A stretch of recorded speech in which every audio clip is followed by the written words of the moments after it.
Hello বন্ধুরা, দেখো আমি আজকে জলখাবারে নানপুরি বানিয়েছি আর এই আলু ফুলকপি দিয়ে একটা নিরামিষ তরকারি বানিয়েছি। এবার ছেলেকে খেতে দেবো। নানপুরিটা আমি মেখে রেখে দিয়েছিলাম, ছেলে বেলে দিয়েছে, আমি ভেজেছি। বন্ধুরা, আমি বলেছিলাম একটা ফুলকপি আলু দিয়ে তরকারি, আমি নিরামিষ তরকারি করে রেখেছি। একটু ধনেপাতা তাতে দিয়েছি, কাঁচা লঙ্কা দিয়েছি আর টমেটো ছিটিয়ে দিয়েছি। তারপরে এই দুটো রুই মাছের 3টে চাকা ছিল, একবারে ঝাল করে রাখলাম।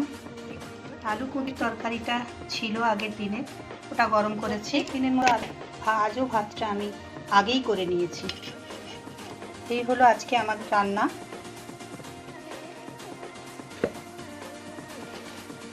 সব চাপা দিয়ে রাখবো।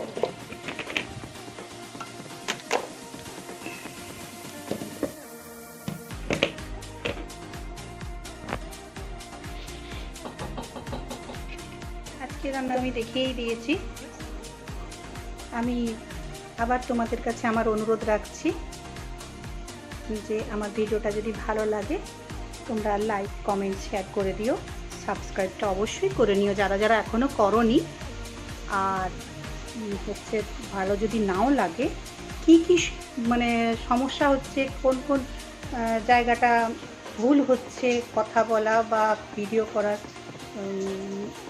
পুরো করার কায়দাটা, সেইটা হচ্ছে তোমরা যদি আমাকে জানাও তাহলে আমি খুব উপকৃত হব। আমি চেষ্টা করব সেটাকে শুধরে নেওয়ার। আজকের মতো ভিডিওটা এখানেই রাখছি। টাটা।